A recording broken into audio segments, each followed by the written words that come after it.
The Pick 3 is back just in time for week 0 of the college football season.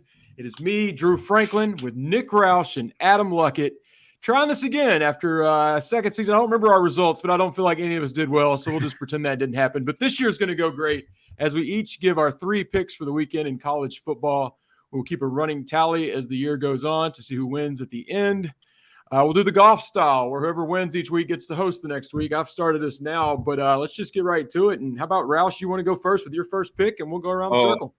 I cannot wait to start week 0 over in Ireland, fading my favorite fraud. If you think I hate Eli Drinkowitz, Scott Fraud is the fraudingest fraud that ever frauded.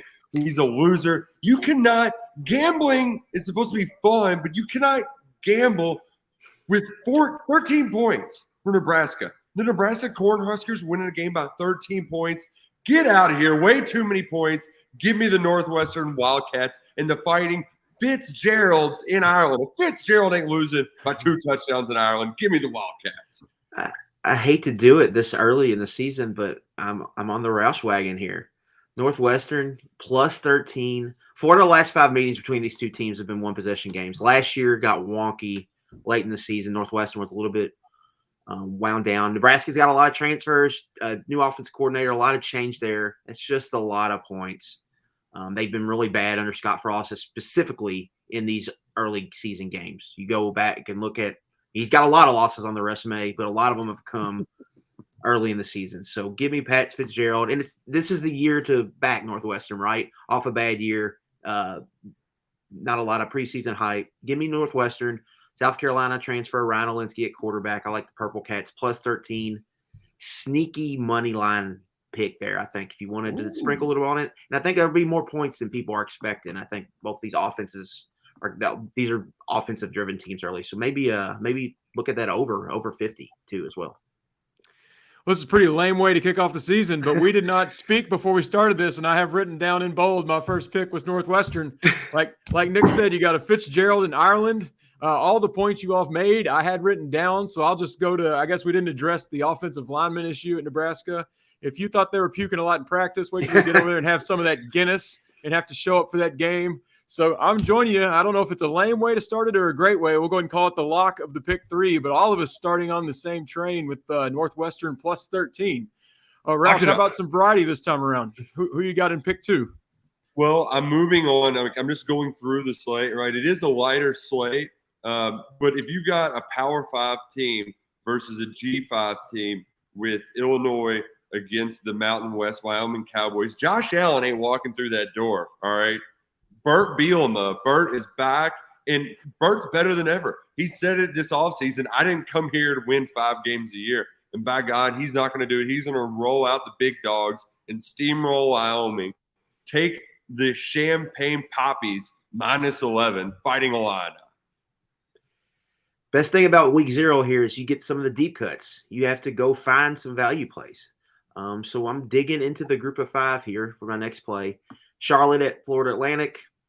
CUSA matchup in week 0. Charlotte's catching 7 points. I think these two teams are pretty even. I actually think Charlotte has a better quarterback and passing game. Chris Reynolds has been there a long time as their starting quarterback.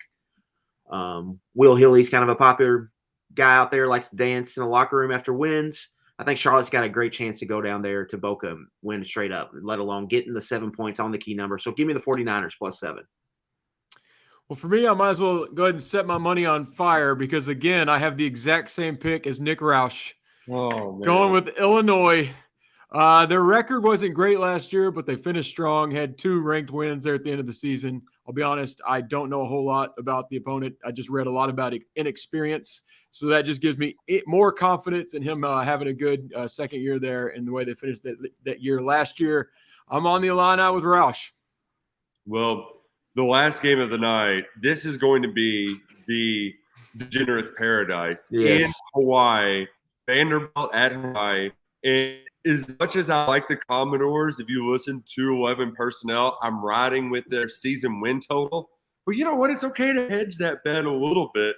The line, too, the public, we're all idiots, and the public has moved that number from 6.5 to 8.5 in 2 days. I'm feeding the public.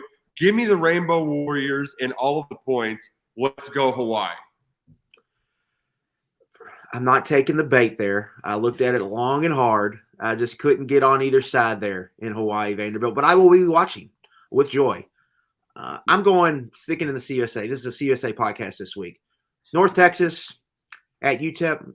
Nice little rivalry there. I think North Texas is the better team here, and that you get a cheap price. You just land 1 point on the road. Usually in a small number, that team's favorite for a reason if they're on the road. So give me North Texas -1 over the UTEP Miners. Right now, I'm trying to come up with a game because I can't do all 3 picks Roush did, but it's my favorite game on the college football schedule, and I mean for the entire season. I will watch every snap of this stupid Vandy Hawaii game that should be on no one's schedule. And Luckett, I know you did a deep dive. I did a medium dive. I didn't find a whole lot I liked either way, but then I found one statistic that stood out to me. Hawaii has 1 win against the SEC. Alabama, 2003.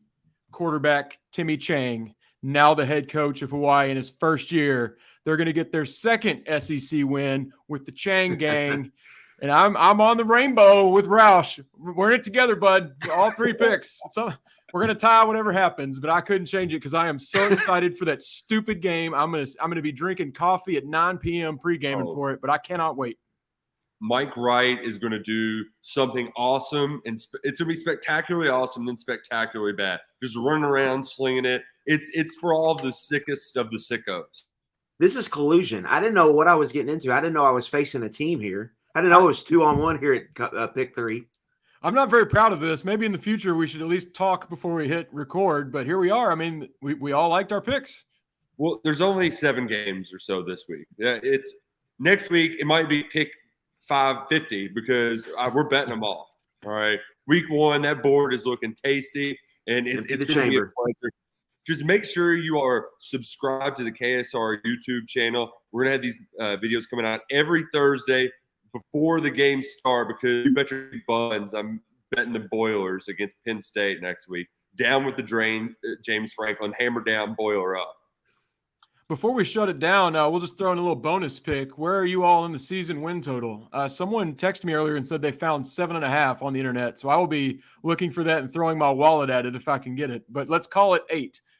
Is that you all going to dabble in over 8? I know, Luckett, you're a big win total guy. Yeah, push the over there for me with Kentucky. I feel like 9's a lot more likely, I think, than 7 wins. So if you can get that 7.5, that's a great number. I would definitely hammer that over. But with 8, I think you do have the push insurance there. So I don't think it's a slam dunk this year. I think 8-4, 9-3 are very, very likely as the records. But I think, I don't think it's going under 8. So I lean over on Kentucky's total. I believe our friends at DraftKings had it at 8-100 plus the money whenever I took the over earlier this week. And I needed to actually reinvest into my account to put more money in there. So, hey, one stat, though, gentlemen, I'll leave you with. No Kentucky coach has ever won at Florida and at Tennessee in the same season. And Mark Stoops is 0-10 against SEC West teams. So the 2 stats that make me a little iffy about that. But you can lose those 3 games and Georgia and still get a push. Well, they're all about knocking down doors, so let's knock down those doors this season. I'm definitely on the over. I mean, when you book a hotel in Atlanta for the SEC Championship, you're pretty confident more than 8 wins. So we're confident the Cats will be back for week 1 to talk about them and others. For now, Roush, I'm looking forward to tying with you, whatever happens there. But good luck to everyone on week 0, and be sure to keep following the KSR YouTube channel for all the content that's coming out. A lot from these guys with their football podcast, and we'll have the pick 3 each week, as Roush just told you about on Thursdays. We'll see you next week, and good luck to everybody.